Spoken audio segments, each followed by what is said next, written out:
Tá bom? Você escutou essa aula, mas eu tenho uma atualizada nela, tá bom? Tá bom. Saudade de você. Eu também tô. Depois a gente conversa. Tá bom? Beijo. Olha só, tá liberado para Budapeste esse ano, em agosto. Vamos? Vou ver. Vou ver e acho que vamos sim. Tá? Depois você me passa o site no WhatsApp, que daí eu vejo a inscrição lá. Tá bom? Passa também, tá bom? Então tá, beijo. Até daqui a pouco. Até daqui a pouco. Prof, posso compartilhar minha tela, então? Eu acho que já está, né? Tá. Já tá? Não é você que está compartilhando, não? Vamos lá. Prontinho. Aí, agora sim. Bota só isso.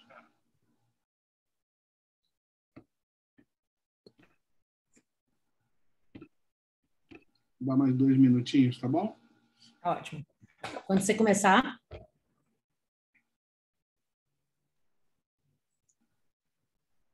Para quem não me conhece, eu sou a fellow favorita do Paulo Renato. A melhor de todas, de todos os tempos. Aí tem eles não falar que eu não sou.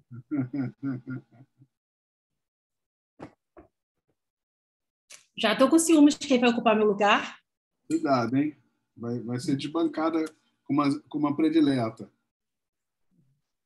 Aliás, eu nem sei se é menino ou menino, né? Porque vai ser concurso esse ano, né?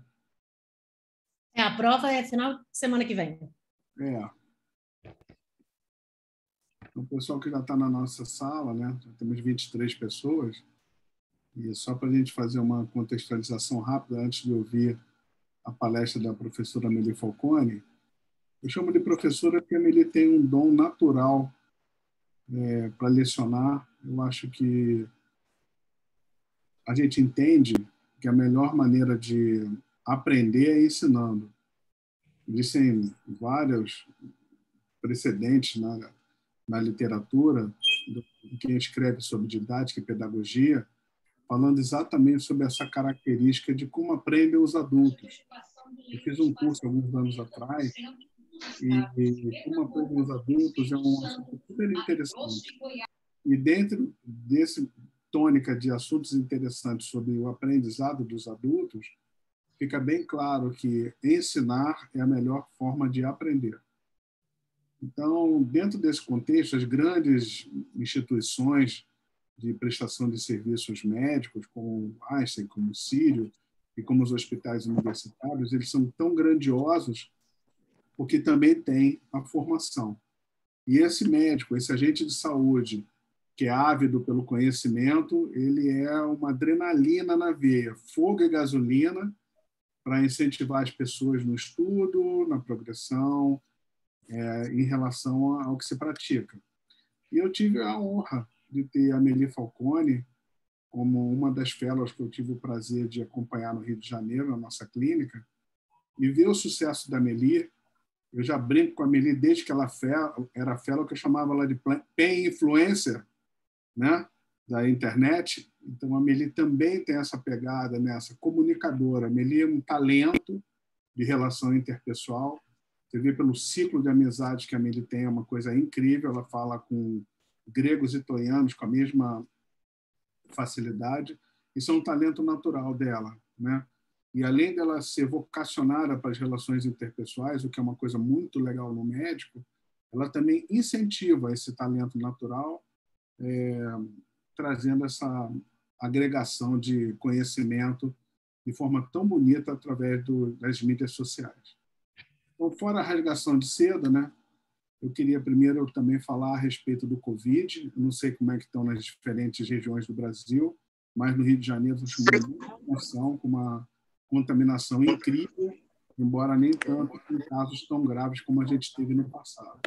Mas o número de contaminados é crescente, os prontos-socorros estão abarrotados de novos casos. Se nós temos novos casos, teremos mais casos de dor crônica relacionado à pandemia do Covid-19. Eu gosto muito de brincar dizendo que todos nós, agentes de saúde, somos muito responsáveis pelo tratamento da dor aguda. Ela é, certamente, toda dor crônica, um dia foi aguda. E nós sabemos que o tratamento da dor aguda é um fator muito interessante para não cronificação, não transformação do sintoma dor na doença dor crônica. Então, doutora Amelie, a senhora é super bem-vinda. Sei que a senhora passou a tarde toda no salão de cabeleireiro, fez uma make aí muito bonita, e agora vamos aprender todos com vocês. Muito obrigado por estarem conosco em mais um projeto do Caminho Sem Dor, recebendo hoje a querida Amelie Falcone. Boa noite a todos. Obrigada, Paulo, pelo convite de estar nesse projeto de vocês. Quando que foi que eu resolvi fazer uma aula de Covid e dor crônica? Vocês vão descobrir um pouquinho porque que eu tenho um pouco de relevância já no ano passado atrás. E nós temos uma reunião científica na Singular que acontece semanalmente e eu levantei a possibilidade de dar essa aula porque eu queria fazer uma revisão extensa sobre essa questão. E quando eu comecei a levantar as coisas, se nós pensarmos, o Covid é uma doença muito nova ainda. Quando começou a aparecer o Covid? Final de 2019, 2020 que estourou a pandemia. Então, se o Covid é uma doença muito nova para a gente, as sequelas causadas por essa infecção e essa pandemia são muito novas ainda. E, consequentemente, quando vocês vão procurar na literatura, essa frase eu achei que ela se cabe muito bem, tanto ao momento do Covid, como a questão do estudo das sequelas do Covid. Nós temos muitas dúvidas ainda e poucas certezas. E é uma coisa que eu vou falar para vocês ao longo da aula. Eu trago para vocês 2 datas que foram muito importantes e que estão associados a sofrimento, a morte, e que ele sofreu de uma maneira muito direta foram os pacientes com dor crônica. Essa primeira data, eu acho que o professor Paulo Renato, eu tenho certeza que sabe o que é, pela questão do seu entusiasmo do assunto, mas quais que são essas 2 datas que cursaram com dor, sofrimento e um impacto muito grande na vida dos nossos pacientes com dor crônica? A primeira é a crise dos opioides nos Estados Unidos, quando ela foi declarada como uma emergência, como uma crise de calamidade. E ela já trouxe até hoje para a gente 750 mil óbitos. E essa segunda data foi quando foi declarada a pandemia do Covid nos Estados Unidos. Inclusive, eu estava recém-saída desse dia dos Estados Unidos, porque eu estava num estágio com o Dr. Miles Day lá. E eu conferi hoje, a mortes por Covid nos Estados Unidos já superou o quê? Já superou as vítimas da crise de opioide nos Estados Unidos. E quando a gente pega e avalia essa questão da infecção do Covid e a pandemia global que começou no final de 2019, nós vemos o tanto que ela trouxe de repercussões e desafios na nossa vida. Então, imagina um paciente com dor crônica, um paciente com alguma limitação que precisa de um atendimento multidisciplinar, tanto que foi desafiador que o paciente manter o tratamento e a continuidade durante essa crise. Então, trouxe tanto para pacientes como para a gente novos desafios e, consequentemente, nós tivemos que nos adequar a essas novas necessidades dos nossos pacientes com dor crônica. E quando você pega tanto a questão da fase aguda do COVID como a fase crônica do COVID, você vê que as dores estão muito presentes, seja as dores articulares, as dores torácicas, cefaleias, mialgia e principalmente também a questão de fadiga, que nós sabemos da grande associação dela e como que ela impacta a dificuldade de tratamento nos nossos pacientes com dor crônica. E você vê que os nossos pacientes que apresentaram dor crônica após o COVID, eles estão apresentando quadros de dores difusas e muitos ricos. E, consequentemente, isso vai fazer o quê? Trazer diversas possibilidades para a gente. Quando eu levantei essa questão, que eu comecei a ligar o facho, que ia estar problema para a gente na dor crônica, esse foi um dos primeiros artigos que eu li e foi um dos melhores editoriais que eu li até hoje. Esse artigo saiu em 2020, que falou justamente a questão das implicações que o Covid ia trazer para a dor crônica e principalmente em relação à reabilitação. Quem não tiver esse artigo, eu posso mandar depois para o Dr. Carlos, ele vai mandar no grupo do Impacto Sem Dor.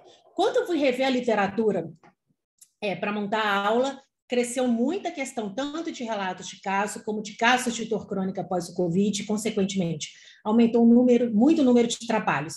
E quando eu fui rever durante essa semana para atualizar a aula, o que eu vi muita diferença nos artigos foi a questão de que começaram a ser publicados de maneira extensa trabalhos de dores crônicas em crianças após infecção por Covid. E, querendo ou não, a gente contextualiza com a situação atual que a gente tem da liberação da vacina. Essa questão do dor crônica após Covid está sendo uma linha de pesquisa em diversos impactos. A doutora Daniele, que é uma das nossas coordenadoras, inclusive do nosso curso de dor crônica em crianças, ela está fazendo a linha de doutorado dela em pesquisa em dor crônica após Covid e está ligada com diversas outras instituições, porque isso está sendo muito pesquisado. Eu falo que a gente está começando a entrar nessa bolha, porque nós vamos cursar com essas sequelas durante muitos anos ainda. E quando você pega essa questão de Covid-19 e dor crônica, nós temos algumas situações que a gente vê. Nós temos aquele nosso paciente que já era portador de dor crônica e a dor dele piorou, pegando ou não pegando o Covid-19. E nós começamos a ter uma situação peculiar, que foi o desenvolvimento de dor crônica, tanto em pacientes contaminados como em pacientes não contaminados. Então, quando você vê o impacto do Covid teve na questão do número de infectados e que nessa terceira onda agora está crescendo de uma maneira muito especial, como o doutor Paulo falou no início, aí é o que eu falo, nós vamos ter outra onda muito grande de pacientes com dor crônica após a contaminação com Covid. Quando você pega essa exacerbação de dor crônica, ela aconteceu em pacientes que tiveram ou que não foram contaminados por infecção, as duas situações. Quando a gente vê pacientes que não foram contaminados por dor crônica, nós tivemos alguns gatilhos que a literatura já traz para a gente. A questão do sexo feminino, que já sabemos que é um fator de risco para dor crônica, a questão da catastrofização e a questão da imobilidade. Foram fatores de risco muito exponenciais para desenvolver dor crônica em pacientes, para exacerbar, dor crônica em pacientes que não foram infectados. E muitos que a gente vê que foi o motivo da exacerbação do Covid em pacientes não infectados foi o quê? Foi a questão do isolamento e do lockdown. Eu falo que é o seguinte, todo mundo pensa, volta para março, abril de 2020. Eu acho que foi a situação mais louca que todos nós passamos. Foi praticamente a nossa terceira guerra mundial. Todo mundo estava preso em casa, começou aquela questão de quase todo mundo estocar alimento, e todo mundo esperando o inimigo invisível que ia chegar. Você ligava a mídia, você só via a pandemia se alastrando, você só via o número de mortes aumentando, de uma doença que ninguém conhecia, e que o quê? E que a gente estava longe de ter uma vacinação. Então, eu falo que o que a gente mais chegou, a nossa geração próxima de uma terceira guerra mundial, foi o que nós passamos com a questão do Covid, principalmente ali naqueles momentos iniciais.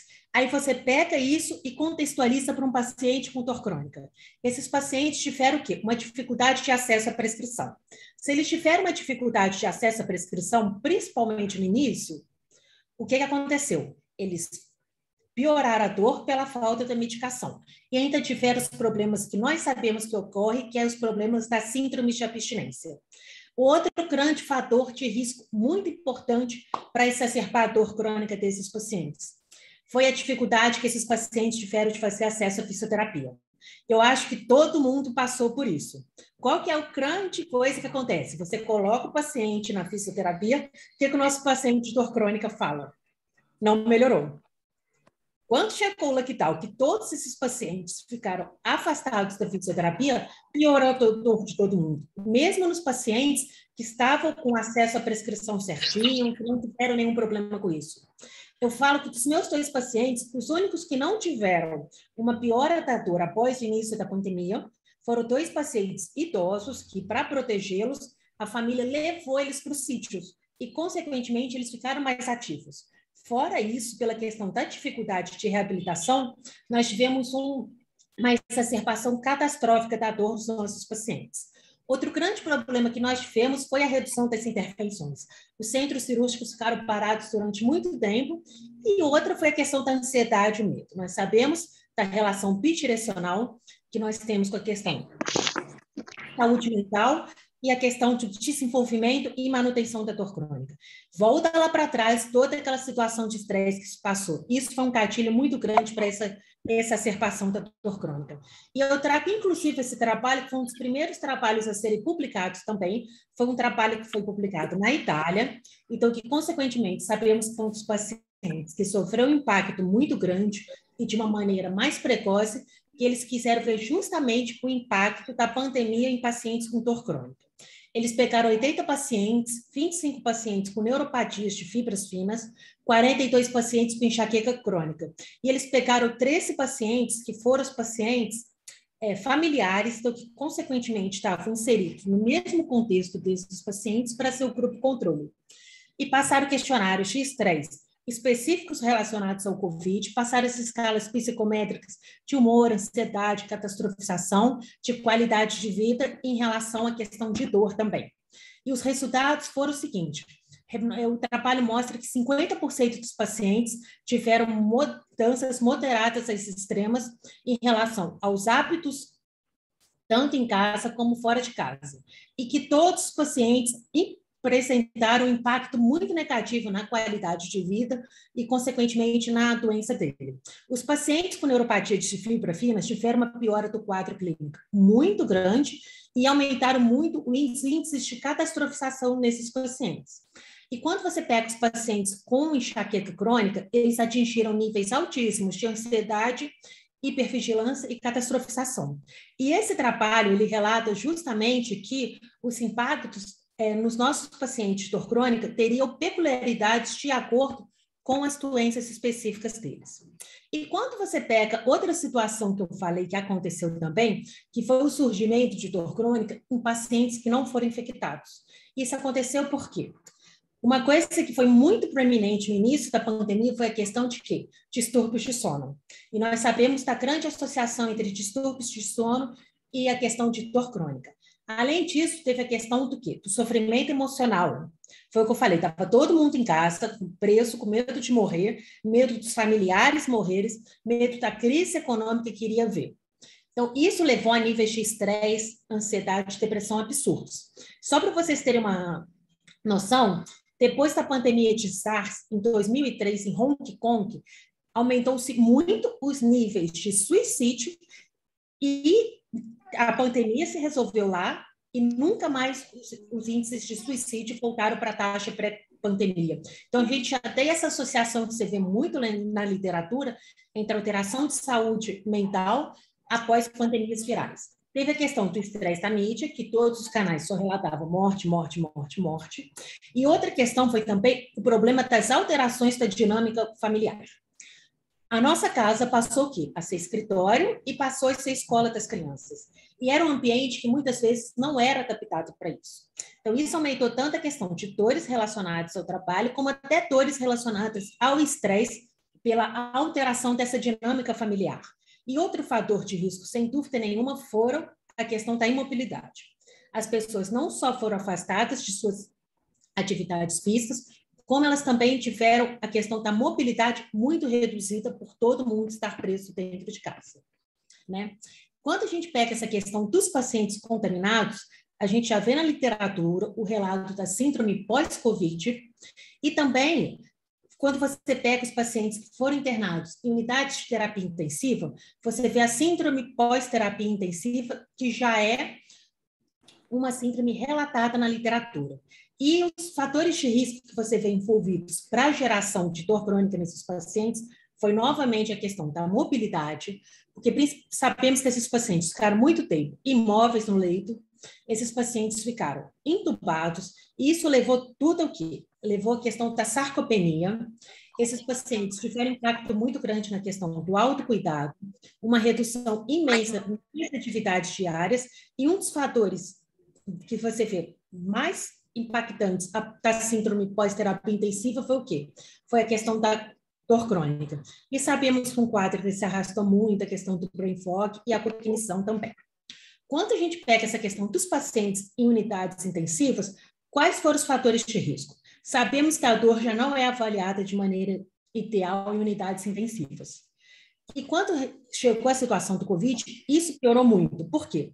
Aumentaram-se muito a demanda dos profissionais de saúde, aumentaram-se as vagas de nível de CTI e, consequentemente, essas equipes ficaram o quê? Mais cansadas e começaram o quê? A se contaminar e afastar.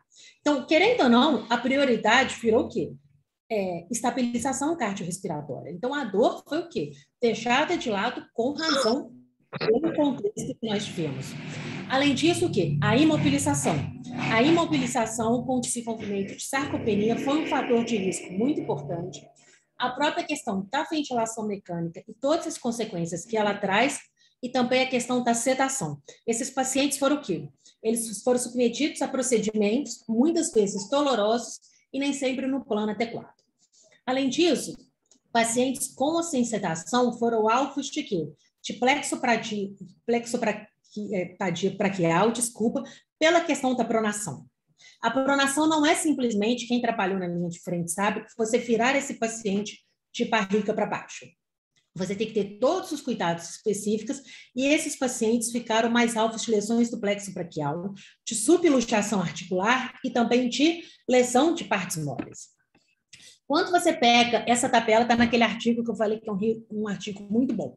O risco de desenvolver dor crônica na pandemia, a gente sabe, como o doutor Paulo falou no início da aula, que a dor aguda mal gerada é um dos principais fatores de risco que nós temos para a questão de dor crônica.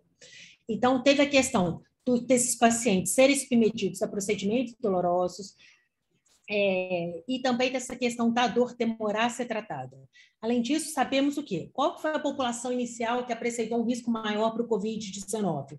Pacientes com múltiplas comorbidades, que já são pacientes mais afetados pela questão de dor crônica, a questão de critérios específicos à UTI, ventilação prolongada, mobilização prolongada, bloqueador neuromuscular, pronação, o risco de sepse e de procedimentos dolorosos, a questão que a gente sabe da resposta neuroinflamatória e do neurotropismo que o vírus apresenta, também a questão das alterações de saúde mental que eu falei, e a grande questão que esses pacientes tiveram dificuldades na questão da reabilitação. Os profissionais de fisioterapia, eles foram todos praticamente envolvidos na questão da fisioterapia respiratória, que foi uma demanda muito importante, e também a questão que esses pacientes tiveram dificuldade de conseguir profissionais após para reabilitação, e a própria questão da fadiga foi um fator que impediu esses pacientes de conseguirem fazer sua reabilitação. Eu falo que eu caí na loteria 2 vezes. Eu, no final de início de 2019, eu estava terminando minha especialização de dor na Santa Casa, e até então nunca tinha visto um paciente com chikungunya. Eu brinco que eu não sabia nem escrever, e fui começar o fellow com o Dr. Paulo Renato na nossa sede da Aliviar Singular, Rio de Janeiro, que foi um dos grandes diferenciais, sem dúvida que nenhuma, na minha formação. E o que aconteceu que eu comecei a reparar lá? Essa questão de paciente com dor crônica após chikungunya era uma coisa que tinha todos os dias. Tinha até dia que eu brincava que parecia que era o quê? Um ambulatório de infectologia, porque a gente pegava 2, 3, 4 pacientes.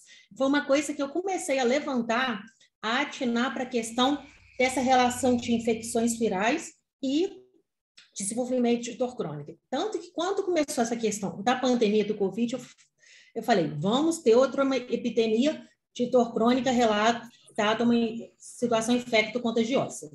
Eu tive a oportunidade de fazer 1 ano de fellow de procedimentos intervencionistas. É um ano que eu acho que, se você conversar com qualquer ex-fellow, ele vai falar que é um ano que você trabalha muito e que você ganha 10 anos em 1. Então, qualquer pessoa que depois quiser tirar alguma dúvida sobre fellow, o nosso edital está aberto para as nossas 3 unidades, Alfenas, Campinas e Rio, e qualquer dúvida que vocês precisarem, eu estou à disposição de vocês para esclarecer. Mas é, sem dúvida nenhuma, um ano de investimento que vale a pena e que monta a nossa vida na questão do ensino de aprendizado em dor. Então, voltando para a questão da aula, conforme eu falei, a gente tem uma relação muito estreita em quê? Infecção viral e dor. E quando você vai pesquisar na literatura, muitas das diretrizes que foram desenvolvidas, das hipóteses em relação à dor crônica e Covid, foram o quê? Foram grupos de especialistas que fizeram revisão de literatura e analisaram-se as outras pandemias virais e, consequentemente, fizeram o quê? traçar as diretrizes dessas pandemias. Sabemos que infecções virais são um gatilho muito importante para o desenvolvimento de dor crônica. Quando você pega epidemias específicas para trás, a epidemia do SARS, eu já falei com vocês que aumentou de forma expressiva o número de suicídios em pacientes em Hong Kong, e, além disso, pacientes infectados apresentaram-se altos índices por anos de fadiga, mialgia e depressão.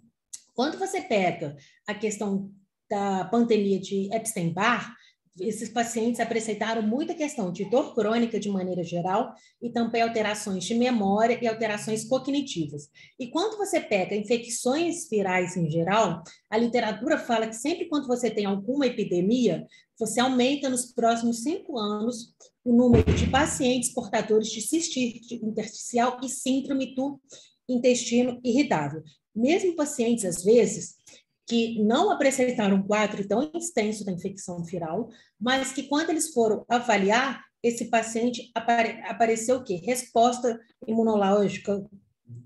E conforme eu falei, né, a gente tem a questão, vocês vão ver que eu adoro falar de relação estreita e relação bidirecional, que nós temos diversas situações, né, que aumentam a dor crônica e que a dor crônica aumenta ela. Quando você pega a questão de dor crônica e sistema imunológico, sabemos que pacientes imunodeprimidos são um fator de risco para o desenvolvimento e manutenção de dor crônica. As células imunológicas, elas atuam tanto na geração da dor inflamatória, como na questão da dor neuropática. Então, quando você tem uma resposta imunológica deflagrada e, consequentemente, uma resposta inflamatória, todas essas vias são ativadas de maneira comum. Por isso que essas situações, muitas vezes, elas andam de maneira conjunta. E quando a gente pega a questão do Covid-19, nós sabemos que os nossos pacientes tiveram alterações significativas no sistema imunológico, se tornando um fator de risco muito grande para o desenvolvimento de dor crônica. E quando você pega qual que foi o grande problema do Covid? Foi a resposta inflamatória exacerbada que ele trouxe. Quando você tem uma resposta inflamatória exacerbada, você faz uma ativação muito grande da via da dor, tanto a nível periférico como a nível central, e deflagra toda aquela sensibilização periférica e central que nós sabemos que está influenciada tanto na manutenção da dor aguda como na desenvolvimento e manutenção da dor crônica. Então, está com esse risco vermelho na tela, que eu não sei por quê. Provavelmente eu cliquei em alguma coisa. Não vou nem tentar arrumar, porque senão eu vou acabar mexendo no que eu não devo. E conforme eu falei, a gente tem essa questão da inflamação e dor.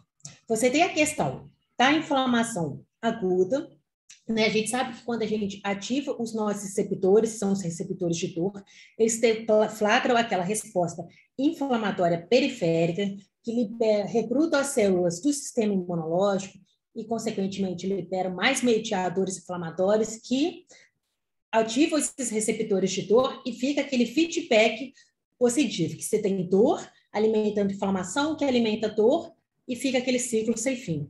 E o que acontece na dor aguda, acontece a mesma coisa na dor crônica. Você tem a neuroinflamação crônica, que está envolvida em diversos pacientes com dor crônica, e que faz o quê? Uma ativação constante da nossa dor crônica. E essa ativação da neuroinflamação crônica, ela faz a nível tanto periférico como a nível central. Então, o que acontece? A gente não consegue, uma coisa que eu falo que tem que ficar para a vida de todo mundo, você não consegue silenciar, apavar o seu estímulo doloroso, melhorar a dor do seu paciente, se você, de maneira conjunta, não atrapalhar na questão da dor dele. Depois, se vocês quiserem, eu também mando esse artigo para o doutor Carlos Marcelo, para ele mandar no grupo. É outro artigo que eu gosto muito, que ele fala sobre toda a questão da ativação, da inflamação da dor, ativando tanto a nível da dor aguda como a nível de dor crônica. E você vê o quê? Quais são as células que estão envolvidas nessa geração de inflamação e dor? Células imunológicas. Então, quando você tem uma doença infecto-contagiosa, você automaticamente ativa tudo junto, tanto a questão da inflamação como a questão da dor. Quando você tem qualquer lesão a nível central, a gente tem a questão de uma recrutação intensa de macrófagos, liberando diversos neuromediadores inflamatórios, que, consequentemente, fazem o recrutamento de mais células inflamatórias e liberam mais inflamadores crônicos. E o que acontece? Esses macrófagos, conforme eu falei aí, que eu circulei, age tanto a nível periférico como a nível central. Ele já age na questão do cângulo da raiz dorsal, que sabemos que é uma estrutura muito importante. Quando ele se enfada a questão do cângulo da raiz dorsal, está ligado muito à questão de hiperestesia, alodina, principalmente alodina mecânica. Então, você vê que já começa, além da dor nociceptiva, mexer com a questão da dor neuropática também. E você tem o quê? Você tem um recrutamento de linfócitos T também, que liberam diversas outras substâncias e mediadores inflamatórios. O que acontece com os linfócitos T em especial? Sempre que você tem qualquer lesão de nervo, eles fazem o quê? Eles fazem um infiltrado dentro dessa estrutura nervosa também, deflagrando ainda mais a questão da dor neuropática. Aí a gente fica atenta por quê? Qual foi uma das coisas mais predominantes que nós tivemos na questão de COVID? Neuropatias periféricas. E esses linfócitos T, eles também vão atingir a nível da medula espinhal, fazendo o quê? Fazendo uma ativação concomitante e uma exacerbação da dor para o nosso sistema nervoso central. E quando você pega na questão, já que a gente pega do sistema nervoso central, sempre que você tem essa ativação, vocês lembram que eu falei que a neuroinflamação crônica, ela está tanto a nível periférico como a nível central? Quando você tem essa ativação a nível periférico, você tem em paralelo a ativação da neuroinflamação a nível do sistema nervoso central. E por que isso acontece? Isso acontece pela ativação da micróglia. Quanto mais nós estudamos, mais nós vemos o tanto que a micróglia vai se mostrar como um dos alvos da dor no futuro remoto e como um alvo terapêutico também. Ela faz a liberação de diversas interleucinas, aquelas interleucinas clássicas que nós vemos na geração e na manutenção da dor crônica, que vão fazer o quê? Vão ativar a questão dos receptores, vão fazer uma hiperexcitabilidade neuronal e vão promover o quê? A questão da manutenção da nossa cronificação da dor. E de maneira conjunta, elas fazem uma ativação também dos astrócitos, que fazem toda a liberação de neurotransmissores, agindo neurônio e fazendo a nossa sensibilização central, que nós sabemos que depois que se instala, ela fica um dos maiores desafios para a gente tratar o nosso paciente com dor crônica. E conforme vocês viram, a gente tem essa relação, tá? Neuroinflamação, alterações do sistema imunológico, envolvendo toda a questão da fisiopatologia da dor. Então, quando você pega a questão dos pacientes que foram vítimas da epidemia por COVID, nós temos essa questão da relação, conforme eu já falei, a questão da resposta inflamatória exacerbada, que, ou seja, você pegou um tonel de caçulina e jogou na fogueira que há de fatores de risco de dor crônica nesse paciente. A questão da reabilitação tardia e uma questão que nós sabemos que é muito importante aqui é a disfunção dos receptores de angiotensina. Os receptores de angiotensina que estão ligados naquela via clássica, eles são responsáveis pelo quê? Pela entrada de vírus no corpo, de vírus dentro da célula. Só que esses receptores de angiotensina, eles estão presentes em praticamente todas as nossas células corporais. E eles estão envolvidos tanto na questão da resposta inflamatória intensa, como na questão também da hipóxia. Então, as nossas células sofrem, deixa isso sempre bem atento no COVID, por duas maneiras, pela inflamação e pela hipóxia celular. Quando a gente pega, então, a questão da dor relacionada ao COVID, como que nós vamos tratar esse paciente? Quando você chega nesse ponto de vista, nós vamos tratar esse paciente do mesmo jeito que nós tratamos. Esses pacientes, se eles apresentam cefaleia, se eles apresentam uma enxaqueca, uma mialgia, uma neuropatia, uma síndrome de Guillain-Barré, ele vai ser tratado dessa mesma maneira, seguindo os mesmos protocolos tradicionais. Claro que dentro de uma conduta individualizada desse paciente. Você não vê nada de novo tratamento específico para uma cefaleia pós-Covid, para uma mialgia pós-Covid. Nós sempre temos que englobar esse paciente numa reabilitação e, consequentemente, aí, qual que é o mais importante? Diagnóstico certo. Porque o diagnóstico errado vai levar o quê? Vai levar o tratamento errado em relação à dor. Com essa questão, como o Paulo falou, que eu já estou um pouquinho nessa questão do ensino, tanto de dor como de intervenção em dor, as pessoas muitas vezes me perguntam qual pós de intervenção, se elas começam com ultrassom, se elas começam com escopia, etc. e tal. E eu falo que quem quer mexer com dor tem que se preocupar, antes de pensar em intervenção, em relação a ser um bom clínico em dor. Porque vou até falar aqui de uma maneira muito banal, mas espetar, acolher é muito fácil. Mas você pegar um paciente de dor, você fazer um diagnóstico preciso, você estabilizar a questão dos fatores de risco, otimizar a medicação e saber quando intervir, é sem dúvida nenhuma o maior diferencial que tem. Não é à toa, vou até falar um pouquinho mais para vocês da importância disso. O mais importante, se você quer ser um bom intervencionista em dor, é ser um bom clínico em dor. E, consequentemente, isso vai fazer o quê? Uma anamnese completa dessa dor do paciente dentro do contexto dele. Quando a gente pega a questão das manifestações neurológicas, sabemos que após as manifestações pulmonares, elas foram mais proeminentes. Você vê uma manifestação de pelo menos 35% de sintomas neurológicos. E por que aconteceu manifestações neurológicas de uma maneira tão intensa quanto as respiratórias? Isso ainda são tudo hipóteses diagnósticas. Pensa-se que pode ter uma infecção direta do vírus, seja pela questão de atravessar a barreira hematoencefálica, visto que essa barreira está hiperinflamada nos pacientes portadores de COVID, a questão da própria liberação de citocinas inflamatórias facilitaria essa infecção do paciente, seja pela questão da própria barreira ou até pela questão do transporte neuronal, que pode ser pelos ramos periféricos do nervo trigêmeo ou até pela questão dos nervos olfatórios. Sabemos o grande tropismo desse vírus por células do sistema nervoso e, consequentemente, esses nervos eles podem ser um fator de entrada para o sistema nervoso central. Além disso, você consegue isolar o vírus, tanto a nível de tecido nervoso, tecido cerebral e também no líquor. Só não está muito bem explicado ainda como que esse vírus chegou lá. Doutora Daniele, que está no doutorado em questão de dor crônica e Covid, depois, se quiser interromper, tiver alguma coisa nova para trazer, sinta-se à vontade, Dani. E a gente sabe que o quê? Que as células nervosas, elas são muito sensíveis aqui, à questão da hipóxia. Então, essas células nervosas sofreram por duas maneiras, conforme eu falei com vocês. A questão da hipóxia, porque os receptores de ACE2, eles foram muito atacados a nível de tronco cerebral. Então, essa ativação, esse ataque viral a nível do tronco encefálico, ele promoveu o quê? Alterações de respiração e, consequentemente, de oxigenação, então, fator de risco para essas células sofrerem por hipóxia, além da própria questão da pneumonia. Além disso, quando você pega a questão das manifestações neurológicas, o fator de risco mais proeminente de tudo foi a questão de quê? Foi a questão da cefaleia. Vimos também pacientes com neuropatias e aumentou-se de uma maneira muito grande a síndrome de Guillain-Barré.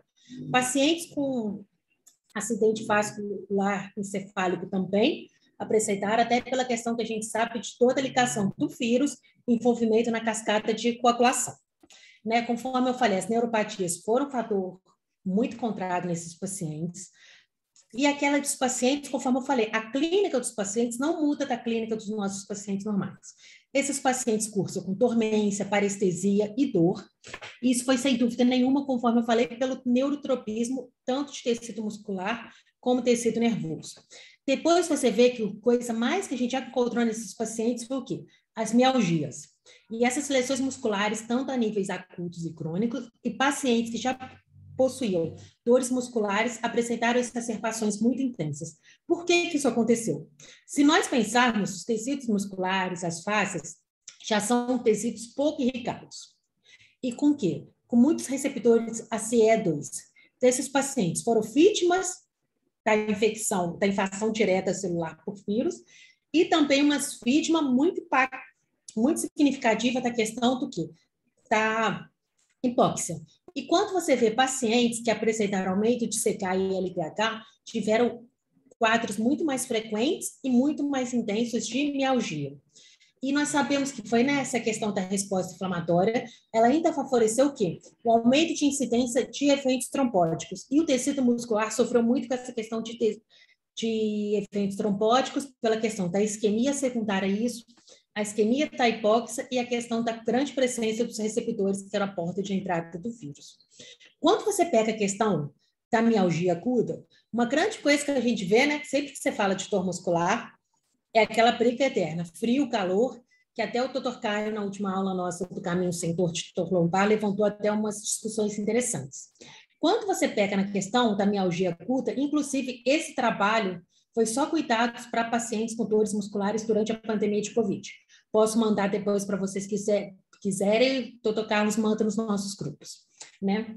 Eles falam que é para a gente dar preferência nos quadros da mialgia aguda para gelo, justamente pela questão do gelo, fazer uma vasoconstrição, controlar o edema, visto que muita da questão da dor desse paciente estava ligada ao edema. Além disso, repouso, uma compressão e uma elevação desse membro por até 72 horas. Após 72 horas, a questão de reabilitação e a questão de atividade do paciente já poderia ser inserida de maneira gradativa. Caso essa dor não melhorasse, esse trabalho, ele indicava o quê? Ele indicava a questão dos exames de imagem, principalmente point of care, ultrassom à beira do lento, para fazer um diagnóstico e, se necessário, a intervenção em partes moles. Porque, às vezes, esse paciente podia ter um edema muito grande que poderia ser drenado, ou até mesmo a questão de um hematoma. E a questão das medicações que o trabalho orienta nessa fase aguda é aquela nossa clássica, AINES de maneira curta e relaxantes musculares. E os trabalhos mostram também que o TENS ele teria benefício tanto na mialgia aguda como na questão da mialgia crônica também. Quando você pega na questão da mialgia crônica, esses protocolos eles falam que esses pacientes já têm que ser inseridos obrigatoriamente numa atividade física ou na questão do exercício de reabilitação. E ele também fala da questão dos procedimentos guiados por ultrassom para melhorar o quadro dessa mialgia.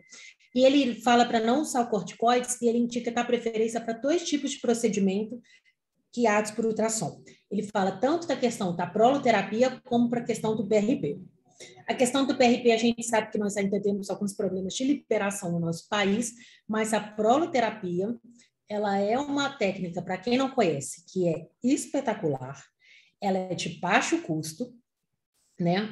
Qualquer hospital, a gente sabe que a gente tem uma ampola de glicose, e ela tem uma resposta muito satisfatória, inclusive na questão da mialgia crônica.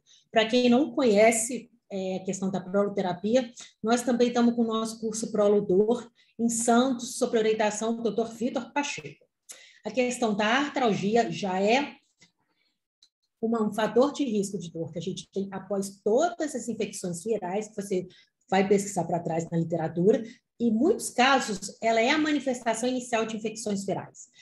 Quando um trabalho da Tailândia mostrou que ela foi a manifestação inicial em diversos pacientes em relação à questão de dor após Covid. E sabemos que o grande problema, né, que eu até levantei essa questão no começo, foi a questão da nossa saúde mental. Nós tivemos o impacto tanto da pandemia como do isolamento nos nossos pacientes de dor crônica. Os pacientes com Covid que internaram em UTI e sobreviveram estão apresentando uma prevalência de 30% de transtornos de estresse pós-traumático.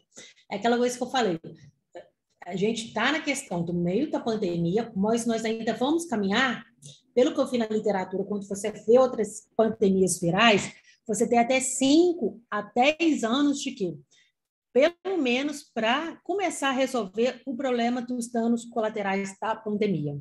E quando você pega na questão do Covid-19, a gente teve a questão dessa tríade clássica de dor, Covid e saúde mental. As alterações foram um fator de risco, tanto para a dor aguda e no paciente de dor crônica ela chegou a ser subavaliada e tratada. O Covid trouxe uma coisa boa para a gente, que foi a questão da liberação da telemedicina. E a telemedicina foi muito importante porque ela permitiu o quê? O acesso a nossos pacientes que estavam em isolamento social. Então, aquela questão que eu falei lá no início, que esses pacientes tiveram dificuldade de acesso à prescrição, isso resolveu, porque eles conseguiram ter acesso aos médicos dele e, consequentemente, manter o seu tratamento medicamentoso de maneira segura. As plataformas de telesaúde, elas começaram a crescer, respeitando todas as questões, tais regras que nós sabemos que são importantes de questão de segurança de dados, e começaram-se o quê? A desenvolver aplicativos e programas de inteligência artificial específicos voltados para os pacientes de dor crônica, né? Esse artigo também, outro artigo que eu trago para vocês, né? Ele junta um painel de especialistas, entre eles médicos e psicólogos, todos profissionais que já lidavam diariamente com dor crônica e todos os profissionais que estavam aqui, que estavam habituados a fazer protocolos em situações de crise. E eles fizeram uma revisão sistemática, tanto das outras pandemias da relação com dor crônica, dentro do contexto do COVID. E quais são as recomendações que esses pacientes trazem para a gente? E se a gente pensar que a gente está em outra época, que nós estamos com um boom de infecções e, consequentemente, o isolamento desses nossos pacientes se torna necessário, visto que eles já são pacientes imunodeprimidos e com fator de risco maior para contaminação por COVID, quais recomendações que esse trabalho traz? Em opioides, pacientes em uso crônico de opioides, sabemos que eles são mais imunodeprimidos ainda que os pacientes de dor crônica de maneira geral.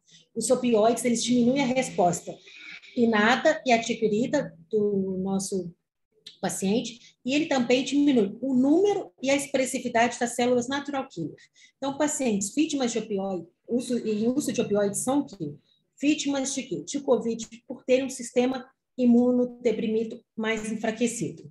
E principalmente se a gente pensar qual é o nosso público-alvo que usa mais opioides, são os pacientes com câncer. Então, esses pacientes têm que ter um cuidado muito rigoroso. Os trabalhos falam que pacientes que usam PET de fentanil, nós temos que tomar cuidado com eles em relação à febre, porque a febre, o aumento da temperatura, pode levar a uma maior absorção e mais rápida dos PETs de fentanil. Então, esses pacientes podem apresentar um fator de risco maior para depressão respiratória. A questão que ele também fala que, quando possível, evitar a morfina ou fentanil, porque eles são opioides que fazem uma atividade imunossupressora maior. E o opioide que a gente vê, que é um opioide que tem uma menor atividade na imunossupressão do paciente, é a buprenorfina. A questão do manejo dos opioides, a nossa situação que encontramos no nosso país. Nós estamos anos-luz da crise de opioide nos Estados Unidos, e o grande problema no nosso país é a questão que as pessoas não sabem manejar o opioide.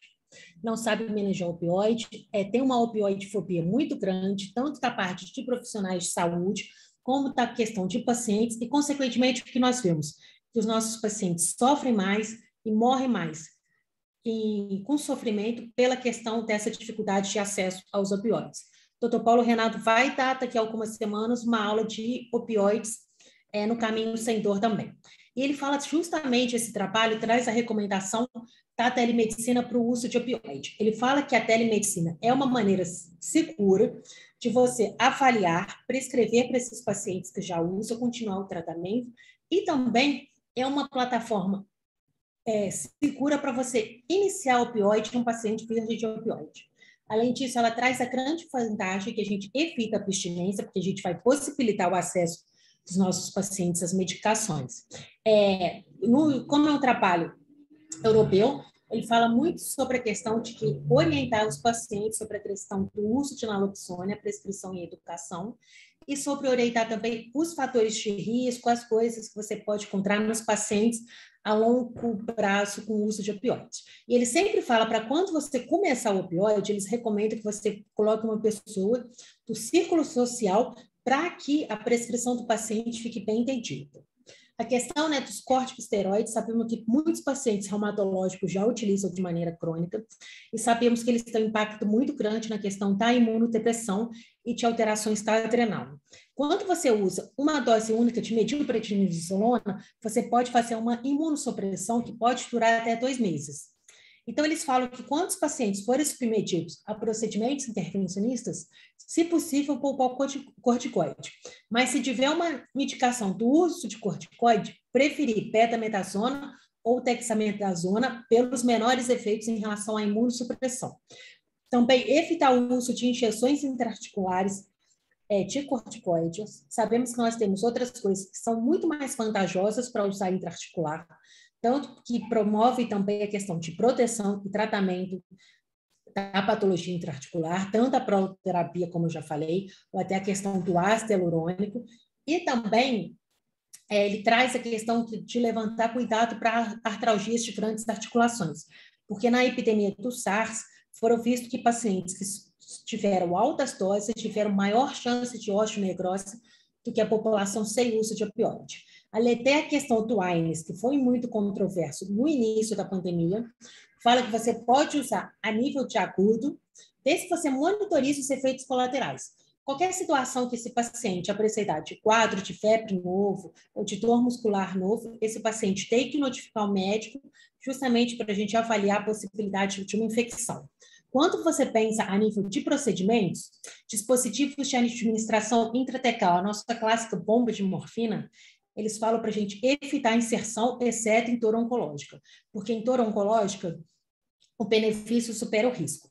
Quando você tem um paciente adequado, candidato, eles recomendam não fazer teste, mas fazer um implante imediato, justamente para restringir o contato desse paciente no ambiente hospitalar. Ele sempre fala para quê?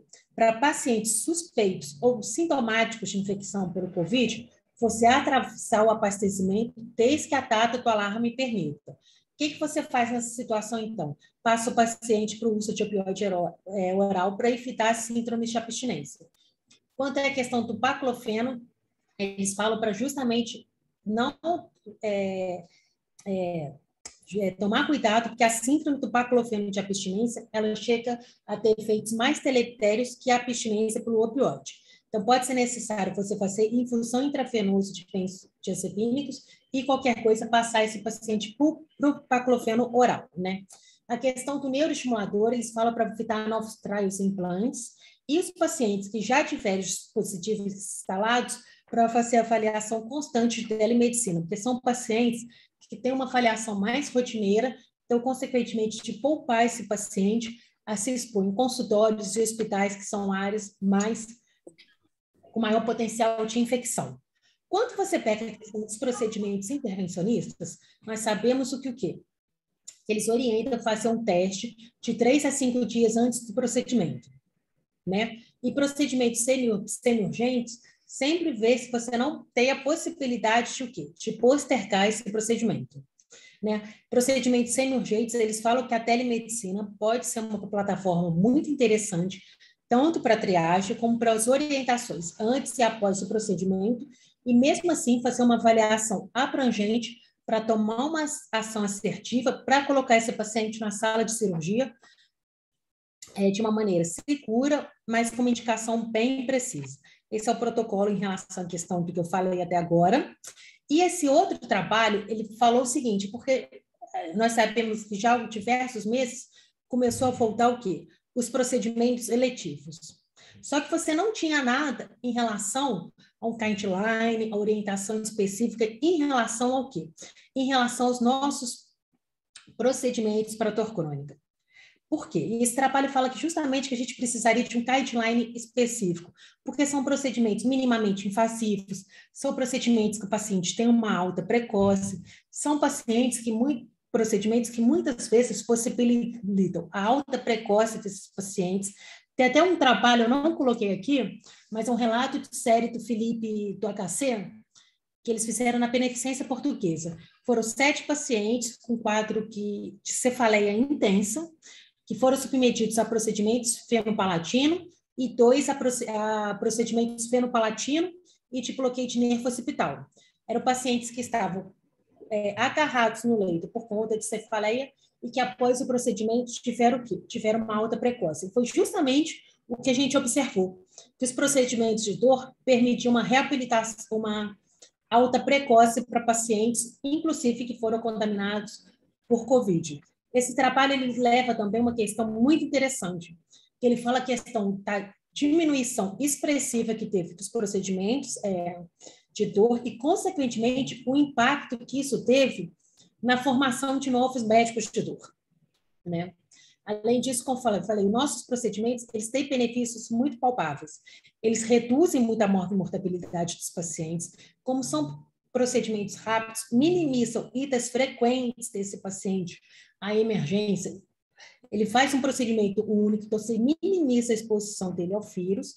E o que ele fala é o seguinte, que esses procedimentos podem ser realizados desde que a equipe médica tenha EPI para ele e que esse EPI não impacte na falta de EPI, tanto a nível de profissionais, a nível da emergência, como a nível de profissionais, a nível do CTI também, né? E quando você vê também, outra questão que eu levanto é a questão da antipopulação que esse trabalho fala. Porque nós sabemos que os pacientes infectados por Covid apresentam chances muito maiores de fenômenos tromboembólicos. Então, quando você vai suspeitar o anticoagulante de um paciente, a gente tem que fazer essa avaliação muito criteriosa, principalmente para avaliar a questão de riscos e benefícios. Porque se esse paciente internar, pegar Covid, apesar de todos os cuidados, o que pode acontecer? Ele pode ter algum fenômeno tromboembólico pela falta da anticoagulação, né? Quando você tem a questão dos esteroides, ele bate muito naquele trabalho que eu falei antes, né? A gente sabe a questão dos pacientes em uso de corticosteroides estarem imunossuprimidos e, consequentemente, terem maior chance de contrair infecção por Covid-19. Então, ele orienta, se necessário, a reduzir a dose ou dar sempre preferência para dexametasona ou para betametassona. Todos os trials e implantes, eles devem ser evidados, né, com exceção da dor refratária no paciente oncológico, e esse trabalho, diferente do outro, ele sugere usar concentrações mais altas, justamente para você minimizar as idas desse paciente para quê? Para encher as bombas. E, além disso, ele fala que em todas as situações, usar a telemedicina para fazer a avaliação contínua dos nossos pacientes, né? Esse trabalho aqui, ele é super fresco, até mandei para o Tiago Freitas, que é o nosso responsável pela pós-graduação de neuromodulação, ele fala justamente das ferramentas que você tem em relação à telemedicina, aplicativos de saúde. E esse trabalho, ele montou um centro de apoio e monitorização remota. Além da questão dos aplicativos específicos, das escalas específicas, eles também fizeram ligações frequentes nesse centro de apoio. Por que esse trabalho ele conta na literatura? Ele avaliou que quando você baixa o aplicativo, mais de 75% das pessoas não utilizam esse aplicativo em 48 horas, mesmo que esses aplicativos sejam aplicativos de monitorização de saúde. Então, quando você pega aplicativos, quando você pega questionários específicos, você faz o quê?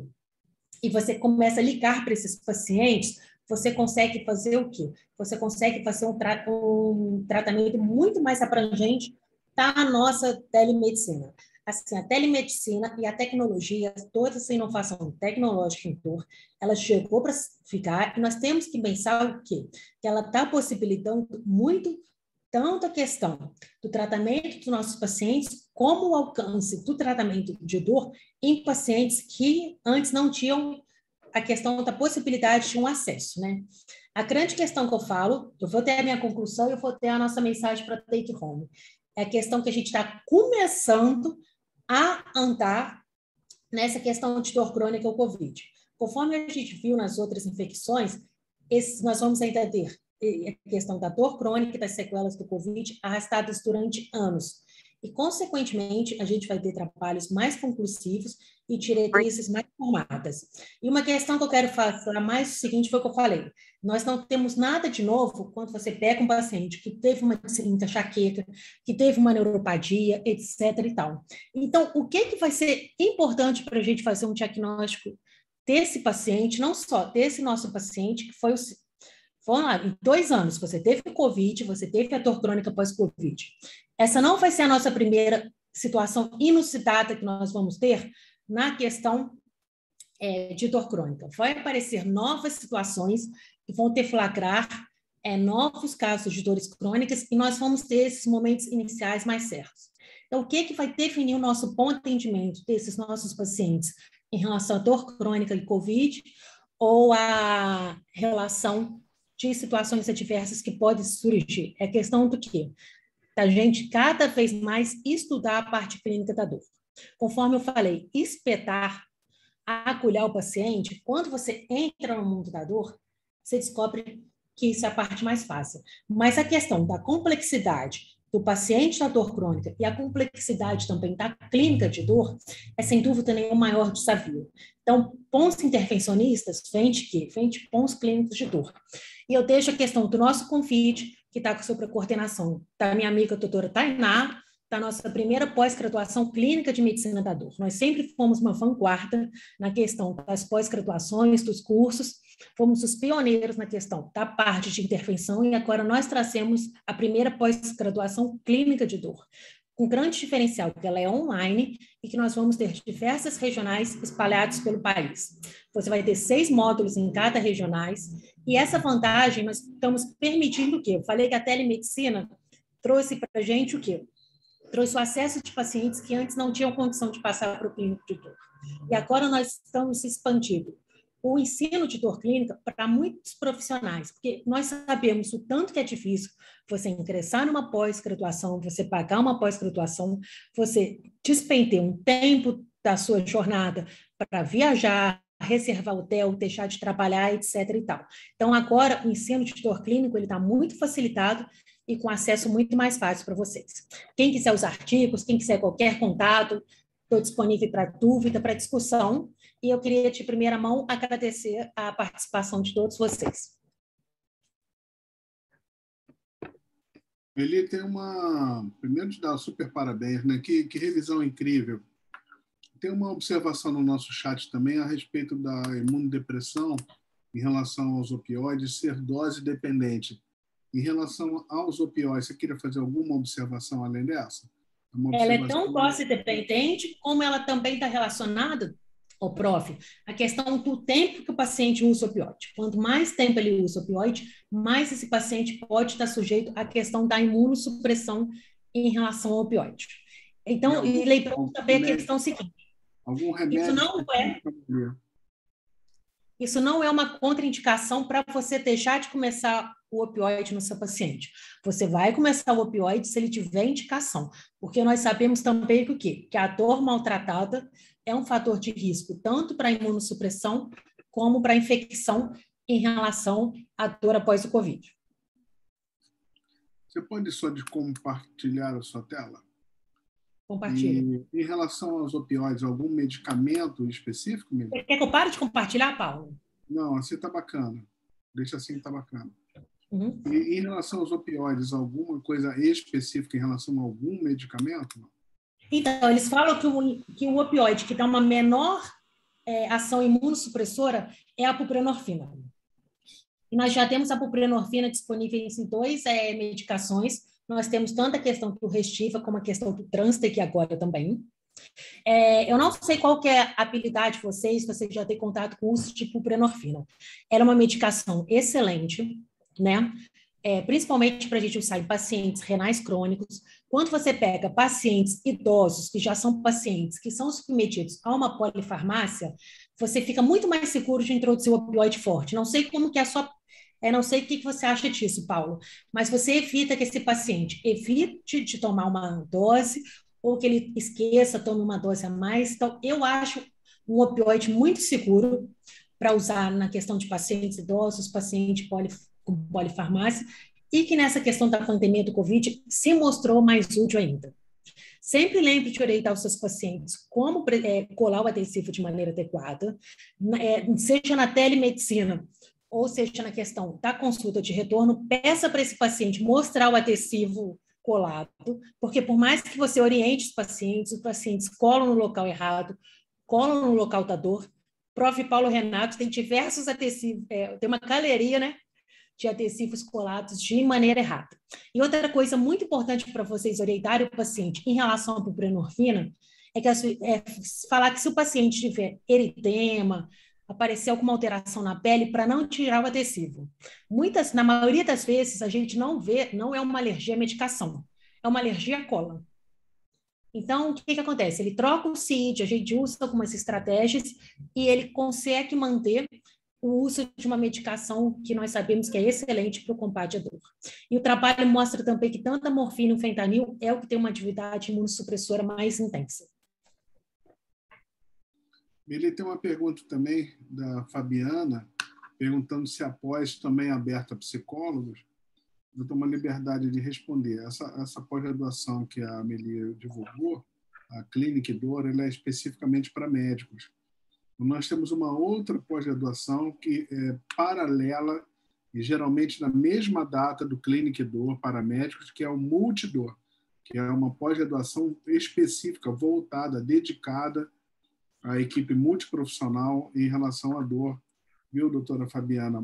Através da Meli, ou com o meu telefone, ou a gente pode compartilhar também o telefone do Atenção ao Aluno aqui, com a Amanda. Você pode obter todas as informações a respeito da Multidor, que é a nossa pós-graduação para multiprofissionais, inclusive a psicologia, que hoje é um mercado crescente, os psicólogos cada vez mais abraçando a causa da dor.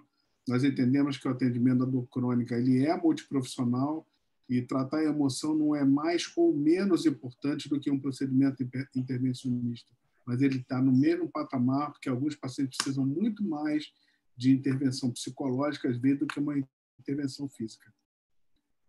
Amelia, deixa eu fazer uma perguntinha provocativa também, bem polêmica. E as vacinas?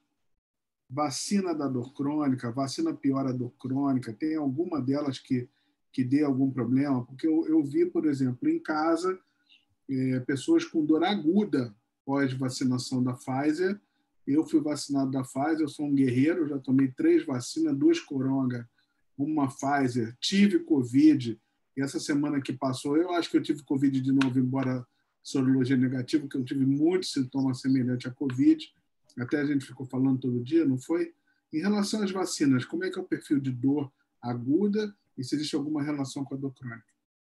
Ô, Paulo, eu acho que você levantou uma questão muito importante, porque nessa questão de pandemia de Covid, o que a gente mais teve foi essa questão de fake news, a questão de vacina se tornou uma questão até política, e quando a gente vê essa questão da infecção pelo micro, você vê que quem está sendo hospitalizado são os pacientes que não tomaram a vacina. A gente tem a questão de dor aguda, principalmente mialgia, tanto a questão de artralgia, lombalgia, cefaleia também, principalmente em relação à questão da Pfizer, é o que a gente vê de relato mais frequente.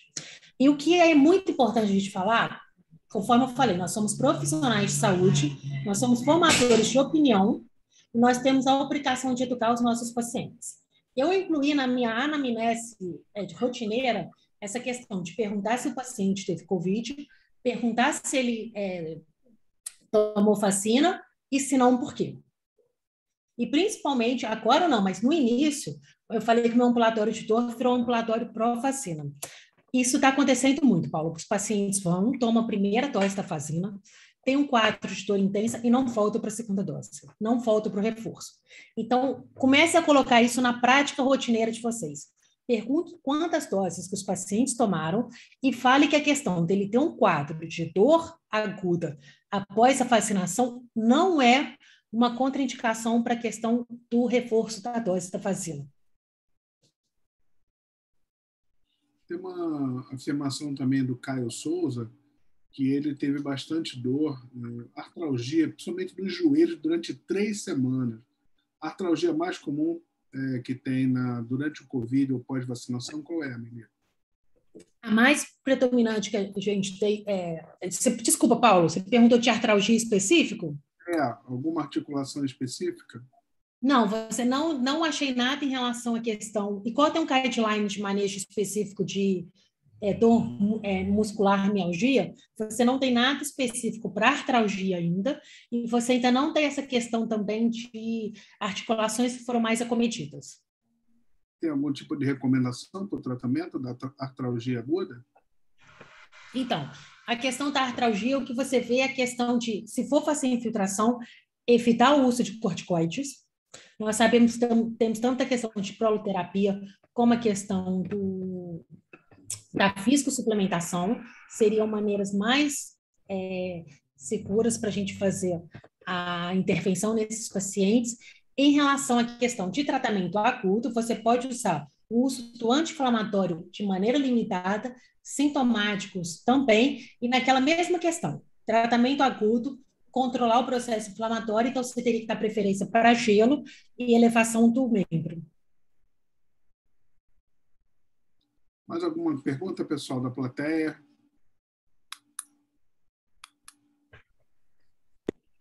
Eu queria fazer só um comentário aqui. Oi, Thiago. Bem-vindo aí, Thiago. Tudo bem? A Meli, primeiro, parabéns pela aula, foi uma aula belíssima, tá? Magistral, muitas informações importantes, tá? E você me mandou o artigo aí da telemedicina, né, no uso dos neuroestimuladores, e realmente isso é uma tecnologia que não está longe de estar aqui com a gente.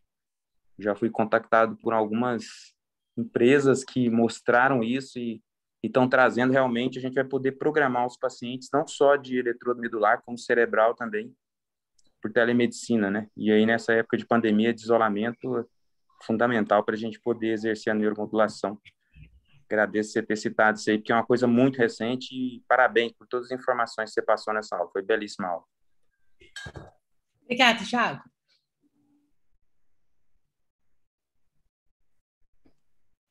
O Lancaster pede aqui no nosso chat que você não deixe de enviar os trabalhos, né, ou as referências dos trabalhos que você citou. Eu mostro para o Carlos. Eu digo que a sua aula foi maravilhosa. Obrigada.